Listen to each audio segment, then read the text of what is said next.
শেখ হাসিনা পালিয়ে যাওয়ার আগে পতনের আওয়াজ শুনতে পেয়েছিল খুব কম আওয়ামী লীগ নেতাই। বিপদ আঁচ করতে পেরে আগেই পালিয়ে যান অন্তত অর্ধশত মন্ত্রী এমপি। বাকিরা দেশেই গা ঢাকা দিয়েছেন। তারা কোথায় আছেন এমন প্রশ্ন প্রায় সবার মনেই। হাতে গোনা কয়েকজন বিদেশে পালিয়ে যেতে চাইলেও আটক হয় বিমানবন্দর ও স্থলবন্দরে। আওয়ামী লীগের বাকি নেতারা কই? এমন প্রশ্ন যখন ঘুরছে চারদিকে, তখন বিষয়টি পরিষ্কার করল খোদ সেনাপ্রধান নিজেই।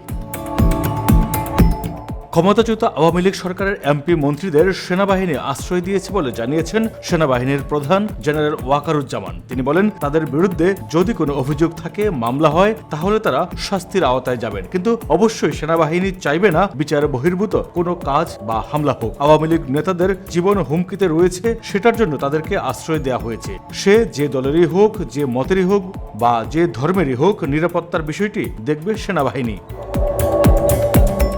মঙ্গলবার বিকেলে রাজশাহী সেনানিবাসে সাংবাদিকদের ব্রিফিংকালে এক প্রশ্নের জবাবে একথা বলেন সেনাপ্রধান আরও বলেন, আনসার, র্যাব, বিজিবি সহ সবার সঙ্গে কথা হয়েছে।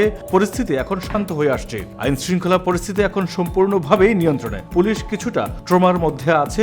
ট্রমা কেটে গেলে পুলিশ তাদের দায়িত্বটা সঠিকভাবে পালন করতে পারবে। পুলিশ বিভিন্ন থানায় ইতিমধ্যে কাজ শুরু করেছে। সেনাবাহিনী পুলিশকে প্রোটেকশন দিয়ে যাচ্ছে। তারা সম্পূর্ণভাবে যখন কাজকর্ম শুরু করে দেবে, তখন পরিস্থিতি আরো স্বাভাবিক হয়ে আসবে। তখন সেনাবাহিনী ফেরত যাবে পূর্বের কাজে। সেই পর্যন্ত সেনাবাহিনী মাঠে থাকবে এবং কাজ করে যাবে বলেও জানান তিনি।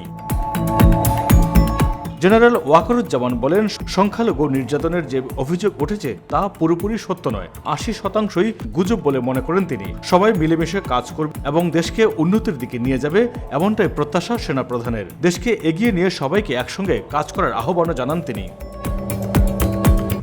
তিনি আরো বলেন, দেশের বর্তমান পরিস্থিতিতে সংখ্যালঘুর কোনো ইস্যু নেই, বহির্বিশ্বের কোনো চাপ নেই।